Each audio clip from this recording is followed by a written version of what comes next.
అంటే ఆనందంగా బతకాలనుకున్నవాడు. ఎలా అయినా సరే గుర్తుపెట్టుకోండి, కొత్త బట్టలు కట్టుకోవడానికి పనికిరాని నక్షత్రములేమిటి? మా అంగారు పెట్టేశారండి, అత్తగారు పెట్టేశారండి, బాబాయ్ గురువు గారు మేము కట్టుకోవద్దా అంటే కట్టుకోవడానికి పనికిరాని నక్షత్రాలు చెప్పారు. ఏ నక్షత్రాలు కొన్ని రాసుకోండి, చాలా మంచిది. అమ్మా రేపు పొద్దున ఎప్పుడో కొత్త చీర ఎవడో పెడతాడు, టింగురంగానని భరణీ నక్షత్రం నాడు కొత్త చీర కట్టుకోకూడదట. కొత్త చీరే కాదు, కొత్త బట్టలు ఏవీ కట్టుకోకూడదు.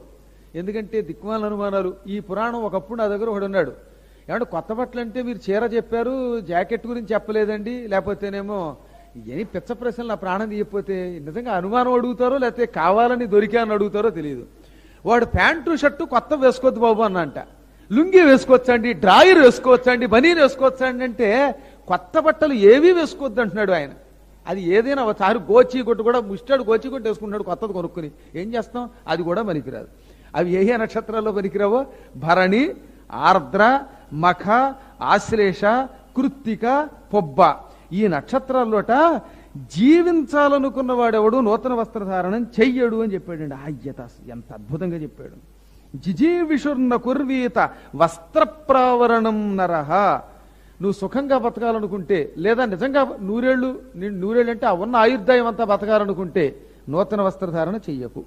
ఇవి చంద్రుడికి ఆగ్రహం తెప్పిస్తాయి ఈ నక్షత్రాల్లో కొత్త బట్టలు కట్టుకుంటే. ఇంకా కొత్త బట్టలు కట్టుకోవడానికి మంచి రోజులు చెప్పమంటారా? వారాల్లో ఏమిటి అందరూ కూడా శుభ్రంగా ఆ రోజు కట్టుకోండి తప్పక, కొత్త బట్టలు ఉన్నవాళ్ళంతా. బుధవారం నెంబర్ 1, నెంబర్ 2 గురు, నెక్స్ట్ శుక్ర. బుధ గురు శుక్రవారములు మాత్రమే వస్త్రధారణకి చాలా మంచివి. అంటే ఇక మిగతా ఏ 4 పనికిరావు.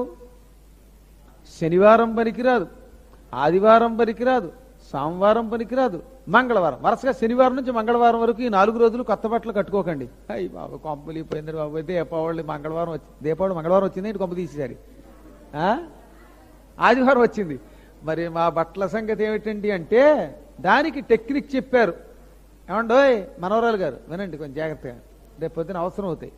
దీపావళి శనివారం వచ్చిందండి, ఆదివారం వచ్చిందండి, మంగళవారం వచ్చిందండి అంటే ఒక్కసారి నామకే వస్తే శుక్రవారం నాడు ఇలా తొడిగి ఇప్పేసి పక్కన పెట్టేసి కట్టుకోమన్నాడు. ఆ రోజు అర్థమైందా? ఊరికి అలా తొడుక్కుని పక్కన పెట్టేస్తే అది కొత్త పట్టే తడపం కదా ఎలాగోను. అప్పుడు శుభ్రంగా దీపావళి నాడు కట్టేసుకోండి. ఎంత సుఖం ఇది! అన్ని వస్త్రాలు, కొత్త డ్రాయరు, కొత్త బనీను, కొత్త ప్యాంటు, కొత్త షర్టు, ఇవన్నీ కూడా ఒక్కసారి అలా నామకే వస్తే అలా తగిలించి తీసి పక్కన పెట్టేయండి. ఇంత బాగా చెప్పారు. వస్త్రధారణ విషయంలో ఒక మినహాయింపు ఇచ్చాడు. ఎప్పటివరకు మీకు ఏం చెప్పాం? ఈ రోజుల్లో తప్ప మిగతా రోజుల్లో వద్దని చెప్పామా? పండక్కైతే ఏం చెప్పాం? శుక్రవారమో బుధవారమో గురువారం ఒకసారి కట్టుకు ఇప్పేయండి అన్నావా? ఇప్పుడు మీకు ఇంకా అనుమానాలు రావాలిగా, మరి చాలా అనుమానాలు వస్తాయి.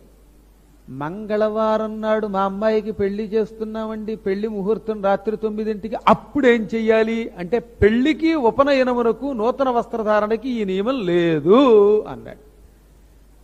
అమ్మాయి అంచేత మంగళవారం పెళ్ళైతే చీరో చున్నీయో కట్టేసుకోవచ్చు, ఇబ్బంది లేదు. సుస్పష్టంగా చెప్పాడు. వివాహాది మంగళ కార్యంలో వస్త్రధారణ విషయంలో నక్షత్రాది విచారం చెయ్యవలసిన పని లేదు.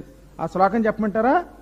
గురవు శుక్రే బుధం వస్త్రం వివాహాదౌ నభాధికం. వివాహం వంటి మంగళ కార్యములకు, వివాహము వంటి మంగళ కార్యములు అంటే ఆ మంగళ కార్యాలు ఏమిటో చెబుతున్నా. పెళ్లి, ఉపనయనం, గృహప్రవేశం, ఇవి మంగళ కార్యక్రమములు.